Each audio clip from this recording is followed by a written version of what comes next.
Genesis chapter 29. Then Jacob continued on his journey and came to the land of the eastern peoples. There he saw a well in the open country and 3 flocks of sheep lying near it, because the flocks were watered from the well. The stone over the mouth of the well was large.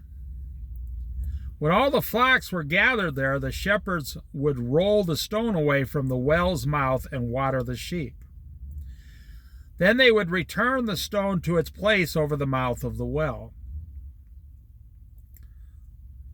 So nobody would steal their water or poison their water, maybe. Jacob asked the shepherds, "My brothers, where are you from?" "We're from Haran," they replied. He said to them, "Do you know Laban, Nahor's grandson?" "Yes, we know him," they answered. Then Jacob asked them, "Is he well?" "Yes, he is," they said. "And here comes his daughter Rachel with the sheep." "Look," he said, "the sun is still high. It is not time for the flocks to be gathered. Water the sheep and take them back to the pasture." "We can't," they replied, "until all the flocks are gathered and the stone has been rolled away from the mouth of the well. Then we will water the sheep."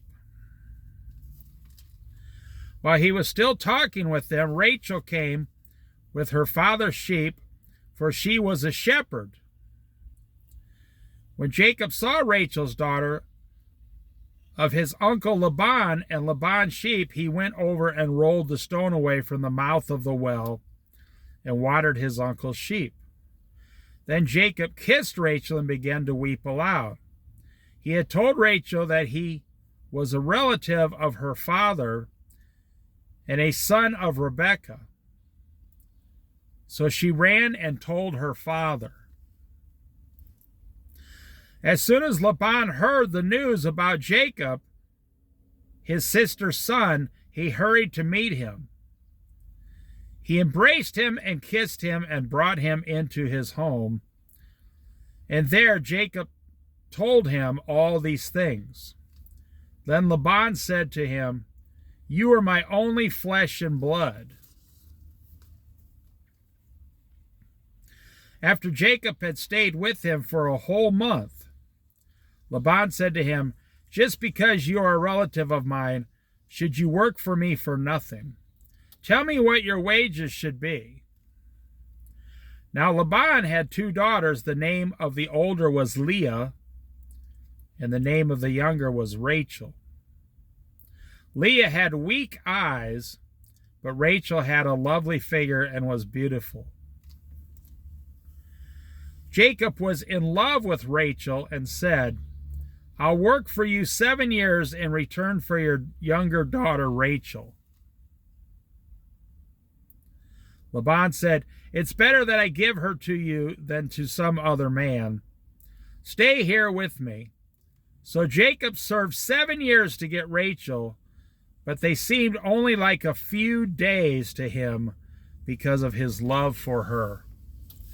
Have you ever wanted something so bad that 7 years only seems like a few days? So Laban brought together all the people of the place and gave a feast.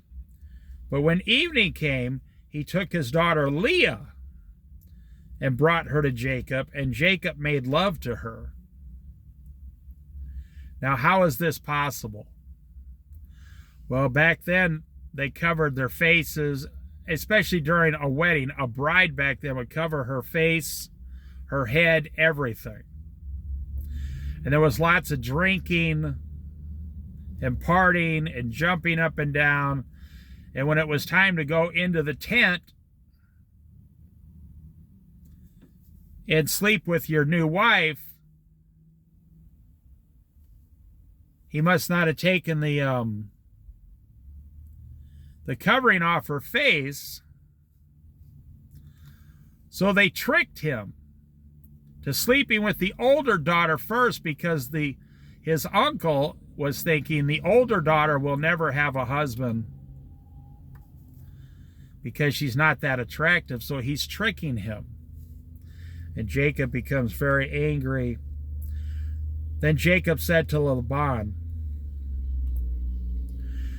"Give me my wife, my time is completed, and I want to make love to her." So Laban brought together all the peoples. You see, making love to your wife is in the Bible. One man, one woman under marriage. That's God's rules. It's not his plans, it's his commandments. You're not supposed to be having sex with anybody else outside of one man, one woman in marriage. That's God's rule. So Laban brought together all the peoples of the place and gave a feast.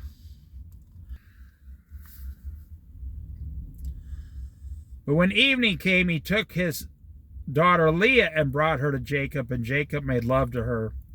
And Laban gave his servant Zilpah to his daughter and her attendant.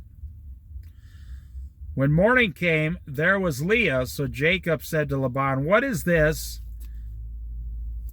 you have done to me? I served you for Rachel, didn't I? Why have you deceived me?" Laban replied, "It is not our custom here to give the younger daughter in marriage before the older one.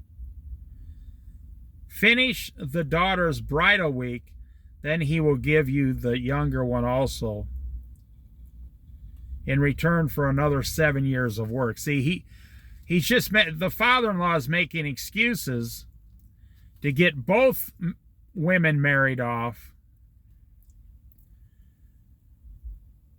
and to get 7 more years of work out of him.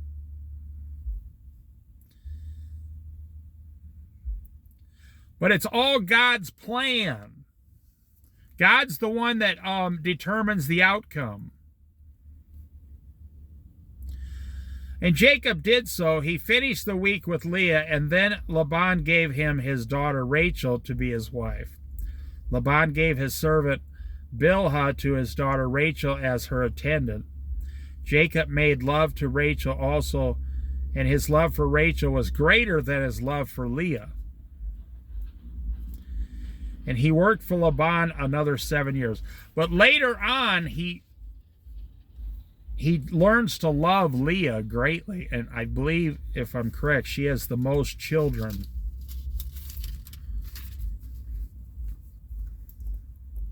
Just that's what God does.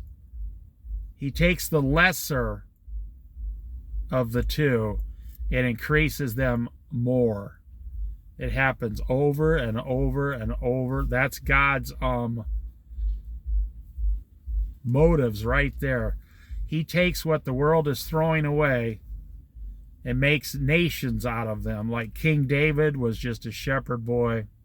Leah here is going to, have children that'll be the nation of Israel. If you're in that situation, don't worry. All you need is Jesus. You don't need the world. You only need Jesus, and you will be lifted up. When the Lord saw that Leah was not loved, he enabled her to conceive. You see, the Lord is watching. The Lord saw that Leah was not loved by Jacob. So the Lord just instantly came to her rescue here. But Rachel remained childless. You see, it's exactly what I just said about how God works. One of his ways. Leah became pregnant and gave birth to a son. She named him Reuben. Now, these are the 12 tribes of Israel. These 12 children that are going to be born out of Jacob.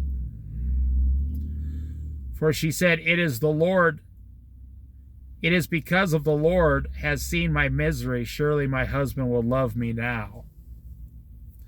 There's really nothing worse than being a wife and your husband doesn't love you. Nothing worse for a woman. To be married, having children, you're stuck in a household, your husband doesn't love you. He goes through the emotions, there's a lot of bad anger, blood. I'm not saying it was like that with him, but you got to be careful because God is watching every move you make. She conceived again. And when she gave birth to a son, she said, because the Lord has heard I am not loved, he gave me this one too.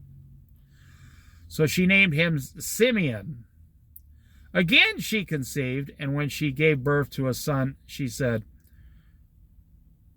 now at last my husband will become attached to me, because I have borne him 3 sons.